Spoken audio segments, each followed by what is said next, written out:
Hello दोस्तों, स्वागत है आप सभी का धीराज क्लासेस के यूट्यूब चैनल पर। और गाइस, जब से सिलेबस चेंज हुआ है बच्चों को एक ही प्रॉब्लम है कि सर ईवीएस में क्या पढ़ना है, कितना पढ़ना है, कौन कौन से टॉपिक्स पढ़ने हैं। तो बच्चों को ये लेकर बहुत सारे डाउट्स हैं, किस लेवल का आएगा। ठीक है, तो थोड़ा सा मैंने आपके लिए सॉर्ट की हैं चीज़ें, थोड़ा सा आसान किया है। पढ़ना आपको ही है, हम तो सिर्फ आपको गाइड करेंगे। ठीक है जी। देखो, अगर हम बात करते हैं इस टॉपिक की, फूड जिसे आप कहते हैं भोजन, देखो ये सिलेबस में आपका गिवन है। ठीक है जी, ये रहा आपका टॉपिक। अब इसमें पढ़ना क्या क्या है, कहां तक पढ़ना है, किस लेवल का पढ़ना है, तो थोड़ा सा आपके लिए चीजों को आसान कर देते हैं। और कहां तक पढ़ना है और क्या क्या इसके सब टॉपिक्स हैं, ये देखिए। आपको पढ़ना है न्यूट्रिएंट्स इन फूड। देखो, जितने भी मैंने टॉपिक लिए हैं सारे ये 1 to 5 के हैं। ये सारी चीजें आपको पता है, मैं प्राइमरी टीचर हूं केवीएस में। ये सारी चीजें मैं बच्चों को पढ़ाता हूं, तो ये सारी चीजों से ही क्वेश्चंस बनेंगे, तो आपको भी पढ़नी है। हालांकि पेपर में लिखा है वो डीप अंडरस्टैंडिंग चेक करेंगे 1st to 12th लेवल तक के लिए। तो देखो, कर लें अगर चेक उनको करनी है, तो ये सारे टॉपिक अगर आप पढ़ते हैं तो कहीं ना कहीं आप 8th to 10th लेवल तक की तैयारी कर ही रहे हैं। ठीक है जी। अब देखो, फूड प्रिजर्वेशन ये बहुत इंपॉर्टेंट है, ये जरूर इससे क्वेश्चन बनेगा ही बनेगा। डाइजेशन, प्राइमरी में आपका चैप्टर है फ्रॉम टेस्टिंग टू डाइजेस्टिंग, तो ये भी आपको पढ़ना है। क्लासिफिकेशन ऑफ फूड्स, जिसमें हम सीड जर्मिनेशन की बात करते हैं और कौन कौन से जो फूड्स हैं ये किस कैटेगरी में आते हैं, रबी क्रॉप, खरीफ क्रॉप, जायद क्रॉप, ये भी आपको पढ़ना है। फूड्स वी ईट, अब देखो जितने भी हम फूड्स खाते हैं उनको कैटेगराइज भी करना है। जैसे रूट वेजिटेबल्स हो गई, एडिबल सीड्स हो गए, बहुत सारे सीड्स हम खाते हैं, बहुत सारे नहीं खाते। तो इस तरह के जो क्वेश्चंस हैं ये वो सारे इसके सब टॉपिक्स में आ जाते हैं। तो आई थिंक ये जो फूड का जो टॉपिक आपका ईवीएस का है, इसमें बच्चों ये सारी चीजें जरूर पढ़ना। हिंदी वाले भी देख लो, पोषक तत्व, संतुलित आहार, कुपोषण रोग, आपको पता है इससे भी क्वेश्चन बनेगा ही बनेगा। बच्चों में विटामिन डी की कमी से कौन सा रोग होता है, विटामिन ए की कमी से कौन सा रोग होता है। अगर मैं बात करूं भोजन में पोषक तत्व की, मिल्क में कौन कौन से न्यूट्रिशन माने जाते हैं, कौन कौन से न्यूट्रिएंट्स माने जाते हैं। हालांकि मिल्क को हमारा कंप्लीट फूड माना जाता है। मिल्क में कौन सा न्यूट्रिएंट्स नहीं होता है, जैसे विटामिन सी नहीं होता है। तो बच्चों ये सारे टॉपिक्स आपको तैयार करके जाने हैं इस फूड में। ठीक है, और इनका गहन अध्ययन करना है, डीप स्टडी करनी है। ठीक है जी। चलो, आज की क्लास को हम शुरू करते हैं और लेते हैं अपने आज के फर्स्ट क्वेश्चन को। कई जितने भी क्वेश्चन रहेंगे बिल्कुल बेसिक क्वेश्चन है, सारे आप पढ़ चुके हैं, सीटेट में भी पढ़े होंगे, प्राइमरी लेवल के क्वेश्चन है। हाँ, थोड़ा सा उनको हम अच्छे से एक्सप्लेन करेंगे आपके लिए। ठीक है जी। फर्स्ट क्वेश्चन देखिए, pasteurisation is the process of heating milk. जो पैस्चुराइजेशन दूध को गर्म करने की एक प्रक्रिया है। ठीक है जी। अब ये किस टेम्परेचर पे होती है ये आपको बताना है। Above 121 degree Celsius, above the boiling point, below boiling point, या फिर अबव 150 डिग्री सेल्सियस। तो देखिए, पैस्चुराइजेशन आपको पता है फूड प्रिजर्वेशन की एक टेक्निक है जिससे कि आपका दूध खराब ना हो। तो ये किस टेम्परेचर पर होती है, ये होती है आपकी बिलो बॉइलिंग पॉइंट, जिसे हिंदी में लिखा है क्वथनांक। आपको पता है क्वथनांक क्या होता है, जब कोई पदार्थ किसी टेम्परेचर पर उबलना शुरू हो जाता है उसे हम कहते हैं उसका क्वथनांक या फिर बॉइलिंग पॉइंट। जनरली ये क्या होता है, 100 डिग्री सेल्सियस होता है ना। तो पैस्चुराइजेशन 100 डिग्री सेल्सियस से नीचे होता है, उसको आप यहां पे अच्छे से समझ लीजिए। Pasteurisation is the process of heating a liquid below the boiling point to destroy microorganism. ठीक है जी। चलिए चलते हैं अपने नेक्स्ट क्वेश्चन पे, क्वेश्चन नंबर 2 पे। क्या कह रहे हैं क्वेश्चन में, ओरल रिहाइड्रेशन सॉल्यूशन जो आपका ORS होता है, should not stored for more than, इसको हमें कितने समय से ज्यादा स्टोर नहीं करना चाहिए। जो ओरल रिहाइड्रेशन सॉल्यूशन को इससे ज्यादा समय तक स्टोर करके नहीं रखना चाहिए। हालांकि पैकेट पे भी लिखा होता है।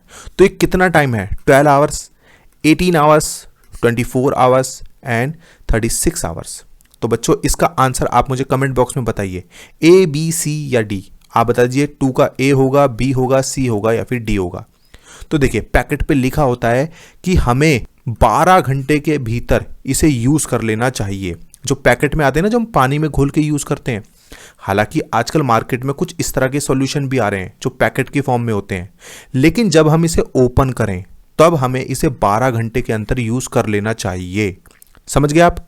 चलिए चलते हैं अपने नेक्स्ट क्वेश्चन पे। अब क्वेश्चन नंबर 3 पे क्या पूछ रहे हैं क्वेश्चन में, Anjali wants to eat idli what process must she use to prepare this? अगर वो इडली बनाना चाहती है तो इसमें से वह कौन सी प्रक्रिया अपनाएगी, ये आपको बताना है।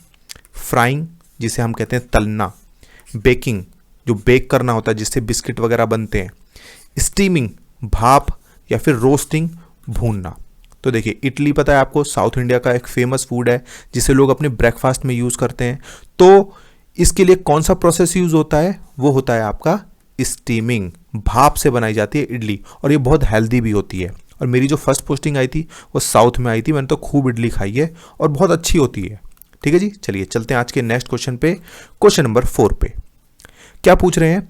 Loss of excess water and salt from the human body is called. जब मानव शरीर से अतिरिक्त पानी और नमक की हानि होती है वो क्या कहते हैं, उसको क्या कहलाती है? रिहाइड्रेशन, रेस्पिरेशन, डिहाइड्रेशन, या फिर ट्रांसपिरेशन।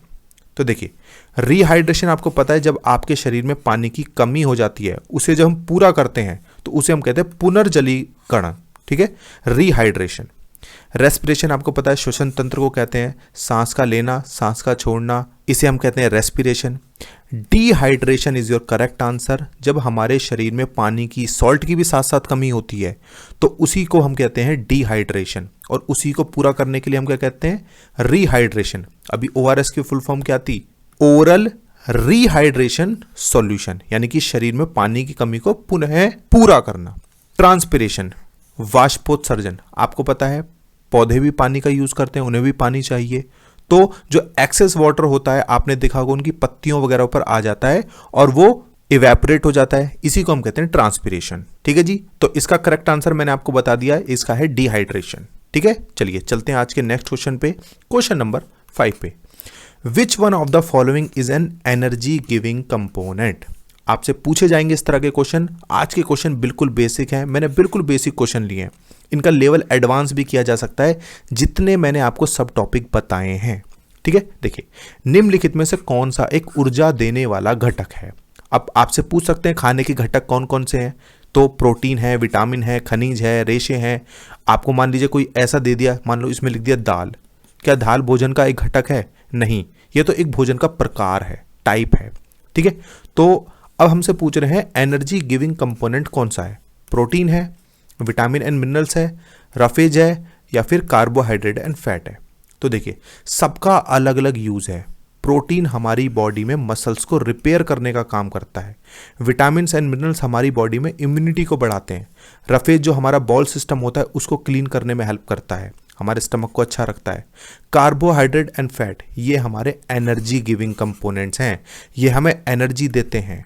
और बच्चों, आप लोग अभी स्टडी कर रहे हैं, ठीक है, तो फैट्स का सबसे अच्छा सोर्स क्या है? जो आपके नट्स होते हैं। तो रोज सुबह बादाम खाओ, बादाम खाने से आपको पूरे दिन एनर्जी रहेगी, पढ़ाई में अच्छा मन लगेगा।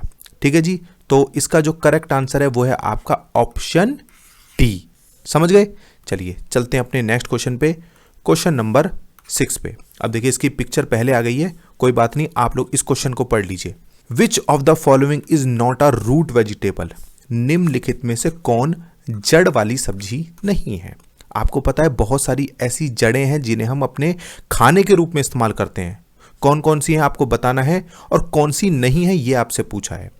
कैरेट आपको पता है एक रूट वेजिटेबल है, ये एक रूट है जिसे हम यूज करते हैं अपने खाने में। रेडिश, रेडिश भी आपकी एक रूट वेजिटेबल है।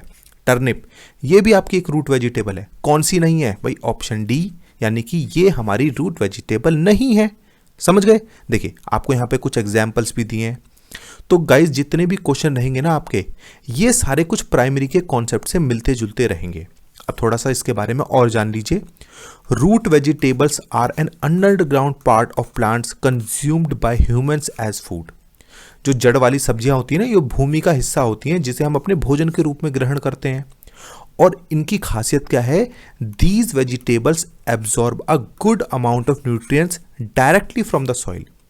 ये सॉइल से डायरेक्ट न्यूट्रिशन लेती हैं, तो इसीलिए हम इनको कहते हैं रूट वेजिटेबल।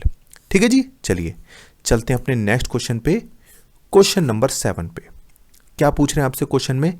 ग्राम इज़ा, जो चना आपकी एक फसल है, ये किस प्रकार की फसल है? ये खरीफ क्रॉप है, ये एक रबी क्रॉप है, ये एक जायद क्रॉप है, या फिर नन ऑफ द अबव?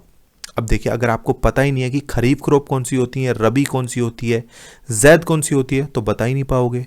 तो देखिए, इसको आप यहाँ पे समझिए। सबसे पहले बात करते हैं खरीफ क्रॉप कौन सी होती हैं। देखिए, खरीफ क्रॉप को हम कहें तो सीधा ये समझ लीजिए, ये बारिश वाली फसलें होती हैं। इन्हें बहुत मात्रा में पानी की आवश्यकता होती है। दूसरी तरफ अगर हम बात करें रबी की, तो ये नवंबर के सीज़न में बोई जाती हैं और मार्च में हम इनको हार्वेस्ट यानी इनको काट लेते हैं, यानी एंड ऑफ द सीज़न ये कौन सा है, मार्च। अब इनको शुरू में क्या चाहिए, शुरू में हल्की सी इनको गर्माहट चाहिए सीड जर्मिनेशन के टाइम पे। बाद में आपको पता है विंटर स्टार्ट हो जाती हैं, जिसमें मुख्य फसल रबी की कौन सी है, वो है गेहूँ।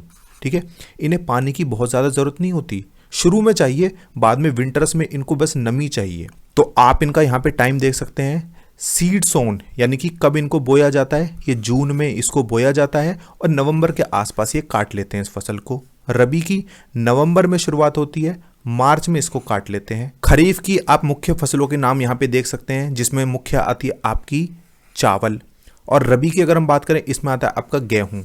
ठीक है जी, और इन दोनों के जो बीच का टाइम रह गया, खरीफ और रबी के बीच का टाइम कौन सा रह गया, जैसे आपका अप्रैल है, मई है, ठीक है, इनके बीच में जो फसलें बोई जाती हैं उन्हें हम कहते हैं जैद क्रॉप। ठीक है, जिसमें आपका ककुम्बर वगैरह आ जाता है।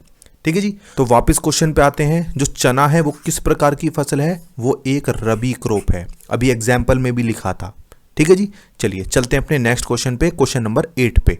क्वेश्चन नंबर 8 क्या पूछ रहे हैं आपसे, which food is digested easily, कौन सा खाना आसानी से पच जाता है। बिल्कुल सिंपल है, हर कोई दे सकता है इसका answer, raw food, staple food, ordinary food या फिर कुक्ड फूड।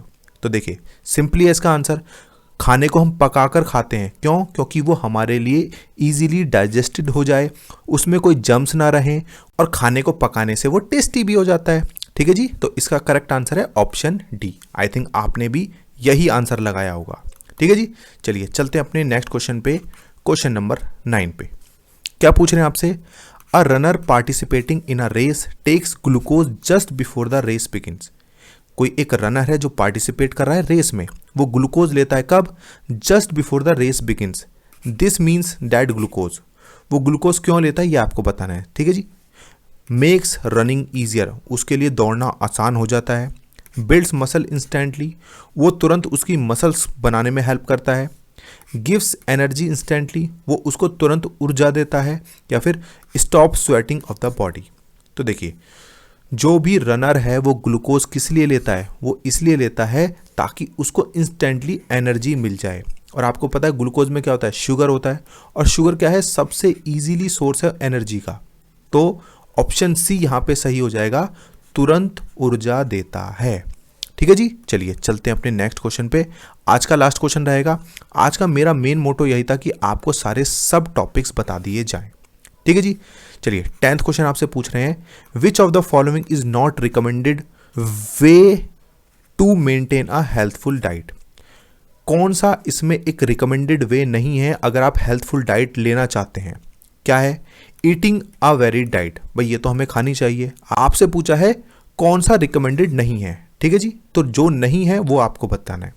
कई बार बच्चे यही गलती कर देते हैं, इस नोट को भूल जाते हैं। बी है आपका avoiding foods high in calories and fats, ऐसे फूड को अवॉइड करना जो बहुत हाई हैं कैलोरीज में और फैट्स में, भाई ये भी हमें करना चाहिए। अवॉइडिंग टू मच शुगर भी हमें अवॉइड करना चाहिए। Option D eliminating sodium from our diet, भाई देखिए सोडियम की भी मात्रा हमारी बॉडी में चाहिए ही चाहिए। जो आपकी पल्स इंपल्शन होती है ना, उसके लिए चाहिए सोडियम। बॉडी का जो रेस्ट सिस्टम है, बॉडी का जो वाटर मैनेजमेंट सिस्टम है, आपकी स्वेटिंग होती है, उसमें हमें सोडियम चाहिए ही चाहिए। तो option D is not recommended, तो यहाँ पे ऑप्शन डी सही हो जाएगा। समझ गए बच्चों। तो बच्चों जितने मैंने सब टॉपिक्स बताए हैं आप उनकी तैयारी करके आइए। अगली ईवीएस की क्लास में मैं इन क्वेश्चंस का लेवल अप बढ़ा दूंगा। मुझे लगता है कि आप लोग पढ़कर भी आएंगे। ठीक है जी, चलिए क्लास अच्छी लगी है तो प्लीज़ लाइक कर दीजिए और कमेंट करके ज़रूर बताइए। Thank you so much guys.